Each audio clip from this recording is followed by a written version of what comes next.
York City, it's the Wendy Williams Show.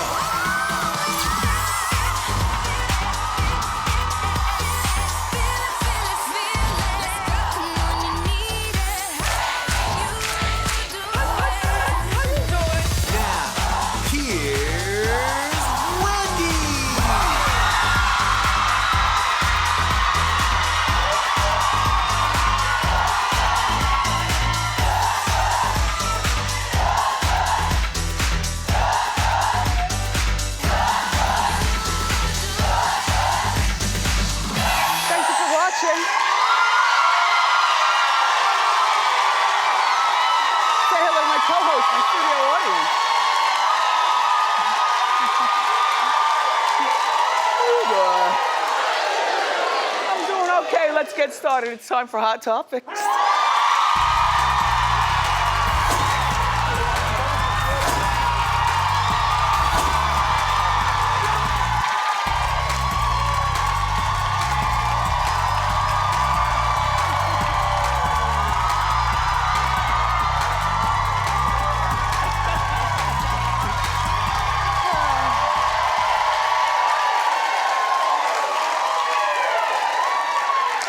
When you were growing up, did you ever remember this song? In 1492, Columbus sailed the ocean blue. He sailed and sailed. Happy Columbus Day. Yeah. We don't take off for Columbus Day because you do, so that means we got more people watching today. Yeah. Thank you. I'll tell you about my weekend. It was full of a lot of interesting things, but Monday is when I do the after show, so I figure I'll save that for the after show. And so you'll tune in at wendyshow.com if you care after I do the show, and then they'll probably post it like 5 hours later or something like that.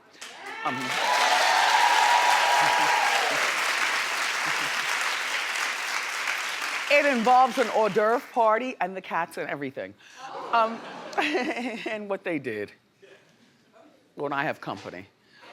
I want to shout out to the gymnast Simone Biles. She's just, nice job. Over the weekend, you know, Simone became the most decorated gymnast in the world. Look at her go. She is really decorated.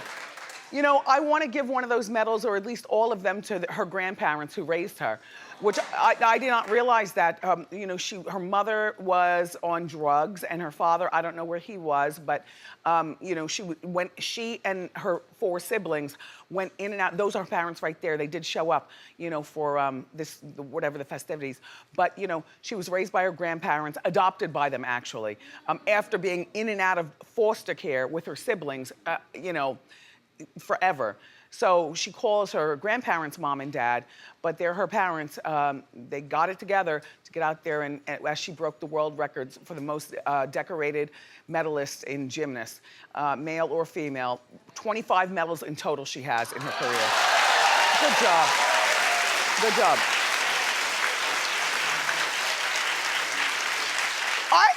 I would love to see a made-for-TV Simone Biles movie. Wouldn't that be great? A real interesting past, you know? The discipline of it all. So last night on Keeping Up with the Kardashians, Kanye told Kim, I couldn't believe what I was seeing, that he doesn't want her to be sexy anymore. Like trying to stop her coin. Kim had been stressed out planning her Met Gala dress. And I remember the Met Gala happened months ago, but they pre-taped. Look at this dress. Like, why are you denying that? Anyway, Kim looks beautiful. She wore it anyway, but here's how it all went down. Take a look. Where from being a rapper, like looking at all these girls and looking at my wife, like, oh, my girl needs to be just like the other girls, showing her body off, showing this, showing that. And I didn't realize that that was affecting like my soul and my spirit as someone that's married and loved. I knew last night I was having really bad anxiety, and I don't need any more negative energy for you to now say that you're not into me wearing a tight dress. You are my wife, and it affects me when pictures are too sexy. You built me up to be this like sexy person and confidence and all this stuff. Yeah. And just because you're on a journey and you're on your transformation doesn't mean that I'm in the same spot with you. So. Okay, all right, so, all right, cool.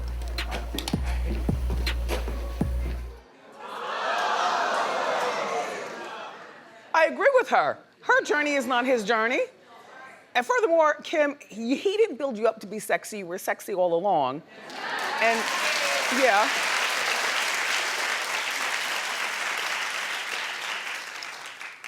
Does Kanye even know how you got started in this game? Ray J does.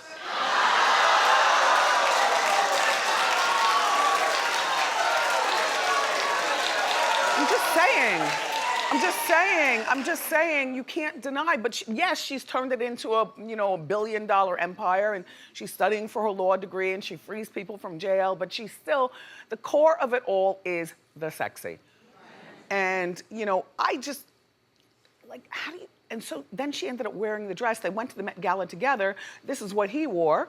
And he wore a tracksuit, and I don't care how expensive it is, it's still a tracksuit, Can you imagine, let's take a look at Kim getting her body done right there. Would you look at that? There is no denying. There is no denying. Like, don't let him take that from you. I know he's not. Don't.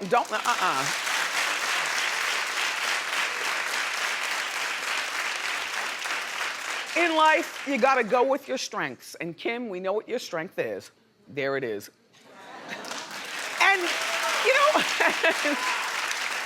and another thing about Kim, like, she dresses sexy, but you don't see her out, slutting around with a bunch of men. So, like, you picture her going out, dressing sexy, maybe tying one on, but then going back to the compound where Kanye's there and the kids.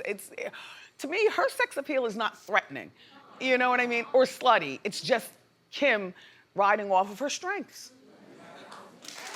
Yeah.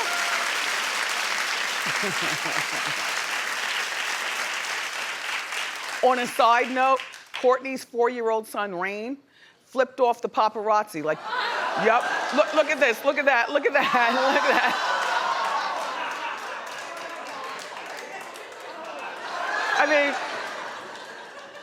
I mean, he knows who the paparazzi is. He knows that they're always around the family. There's probably a lot of complaining, even though the family wants that. But would you be upset if your 4-year-old son flipped off the paparazzi? I mean, I would be embarrassed, but I would also be laughing. Like, all right, throw tomatoes. I thought it was cute. Clap if you think, how disgusting. Late to the party, don't film them. Nope. Anywho, I didn't find anything wrong with it. You just have to know who your kid's flipping off. Like, don't flip off your principal. Don't flip, you know what I'm saying? Don't flip off me, your grandparents, that whole bit. So Joe is a free man over in Jersey.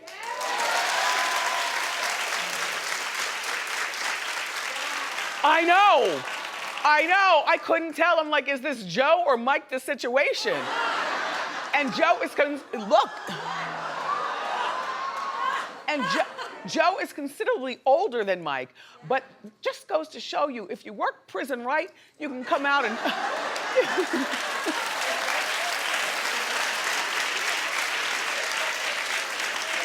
Good morning, prisoners. Good morning. So, Joe was released from ICE on Friday and flown right back to Italy. Oh yeah, he's not in Jersey. As a matter of fact, I'm convinced they will never let him back in this country.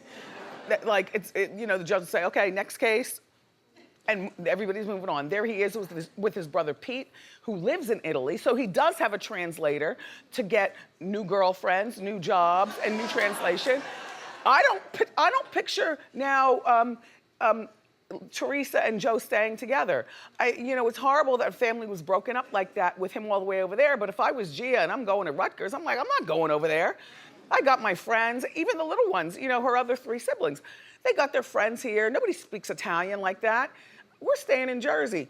And I don't believe Teresa cares about anything at this point but her daughters and how to pay for herself and her daughters. Which, in other words, she's focused. But I hope they do plan a trip over there, and I hope that they bring the cameras. Because listen, they might as well make money off of it. Everybody's going to need money. As far as, the family going privately and wanting no cameras around and everything, go with your strengths. Go to Italy, take the cameras, film Joe. If Joe doesn't want the cameras, his voice really doesn't count. Then you know what? The whole episode will be like, Joe doesn't want to be in here because he doesn't want the cameras. All right. But, and by the way, that's an episode that I don't care about. But I don't care I don't care. You know, I'd rather see other people in the Jersey Housewives than them. Only because the family has taken such a turn for the bad. It's not even fun watching anymore. You know? You know? And not one of the daughters better say to Teresa, I want to move to Italy to be with daddy. Be quiet, you don't know what you're talking about. You know, your father's unemployed, he's not gonna come back to the US, you know, blah, blah, blah. So if you wanna move over to Italy, then you go after you graduate from college. Then go on.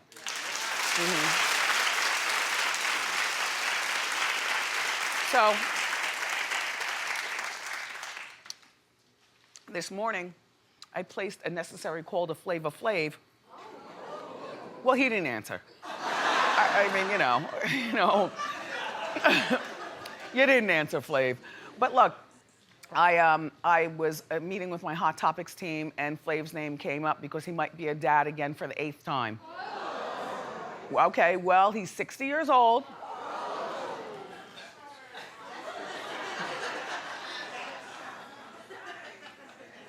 He still looks like Flav, though. You know, I mean, he's 60. You can see he moisturizes and doesn't push it all the way into his face.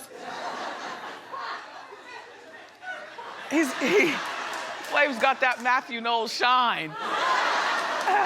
Anyway, Flav already has 7 kids with 3 women.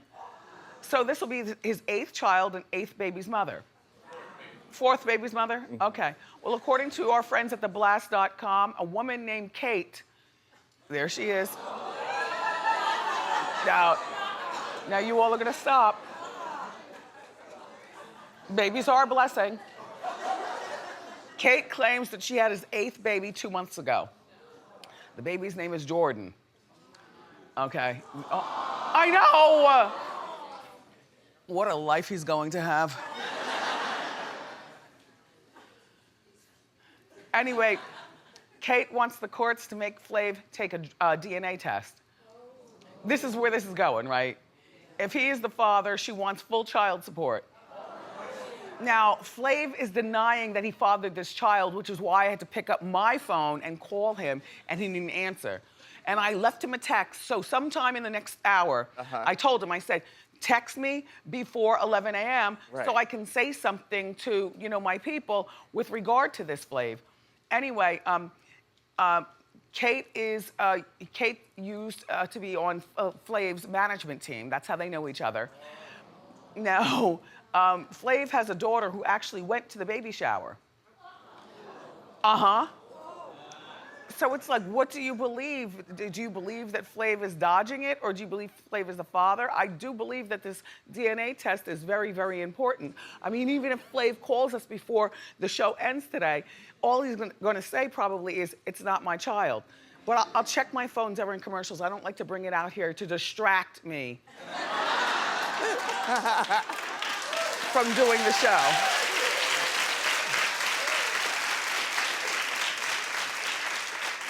Little joke going all the way back to last week. Anyway, so the writer of Rihanna's new Vogue article is getting attacked by you guys. Well, in the story, first of all, I thought it was a really good article. She looks really great, the whole bit. In the story, the writer's name is Abby Aguirre, and Abby admits that she was very unprepared for the interview. She had on sweatpants. She was on her way to Trader Joe's when she got the telephone call from the Vogue people saying, you know, interview Rihanna now. So she was notified at the last minute and she had to wing it, she says. And people are attacking her for not being prepared. Well, Rihanna is defending Abby, saying that she loved the article and she called Abby a badass for doing a good job. Well, yeah. I mean, you know, Good for Rihanna for seeing through the clouds that, you know, she was satisfied with the article and everything like that. Abby, you shouldn't have said anything about not being prepared, and only because then it makes people squint and look at your work even more, and people get upset with that. Like, I would think that Vogue would have had a bunch of people on staff, and any one of them would love to have done this article. So I don't know how a Rihanna article gets done at the last minute, being the international super sensation that she is, except maybe Rihanna just landed in LA, called up the Vogue people and said, I'm here, I don't have anything to do for the next 2 hours. Let's do the article. So they had to call somebody immediately. So they called Abby, I guess she changed her sweatpants, dropped her groceries, and left. But she shouldn't have told Rihanna that she winged it. I mean, Rihanna was good for, you know, siding with Abby. Here's my thing. If you're gonna do an article on Rihanna, first of all, there's no winging it. You know at least 25 questions off the top of your head. It's not even like a wing, you know what I mean? Like when I do interviews here and they, you know, on the purple couch, and you know, my producer of that particular segment, whichever one that will be, they always give me questions, you know, on the card. Mostly, of course, if the prompter breaks, then I still have a reference because the questions are also in the prompter. But a lot of times, I'm just sitting and talking to people. Like, you know, I look at the questions as being a safety in case you get bored, you know? But if it's not even like called an interview, it's called a conversation. So to me, it went off really well. And for the people who are bad-mouthing Abby, you know, what would you have done? Or could you ever do it?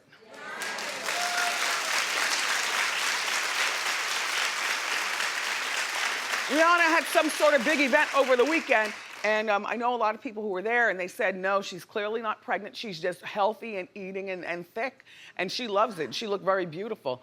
So anyway, friend to the show, Bevy Smith. You know Bevy.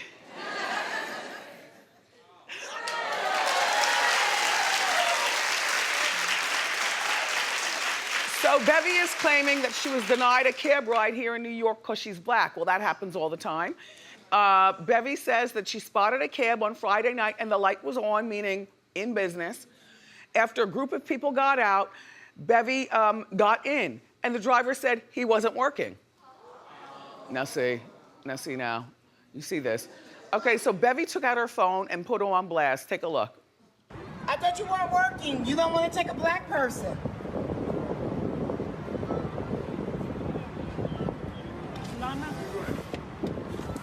You don't want to take a black person, right? You don't want to take a black person? Well, now I'm gonna get you. Now you're on video. Got you.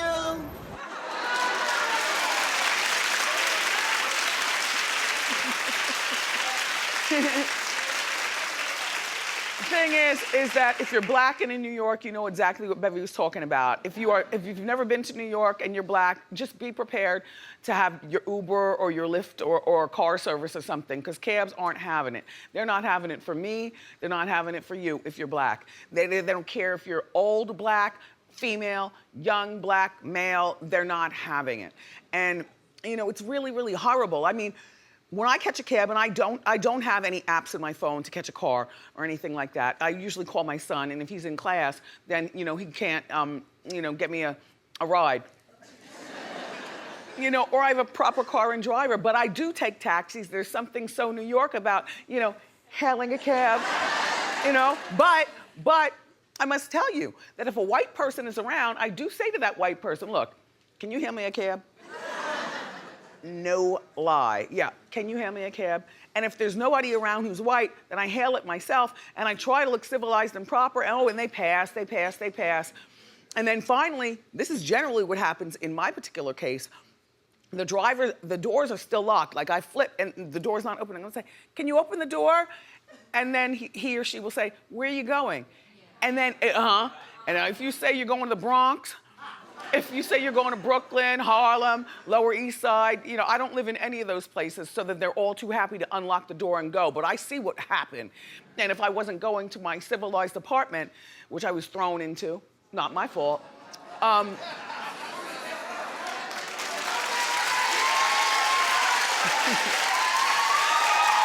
know, anyway. It's terrible, And like today or tomorrow it's supposed to rain in New York, so that if you're black and it's raining, forget it. Norman? I've been, like, kicked out. And you're like high yellow black. Light-skinned black, right. Right, with You don't know what I glasses. am, right. Right. Kicked out. You Get don't out. look like a killer. Right, exactly. I got glasses on. You've been kicked out of a cab. Yeah. Because you get in and then you say you're going to your neighborhood? Uh-huh, and they're like, or somewhere else maybe. Yeah. That they don't want to go to. Right. And they're like, you gotta go. Don't you just squat and make them take you? Yeah, and you want to just pee in the cab. But you just want to tear it all up, like, ah. But yeah, it happens.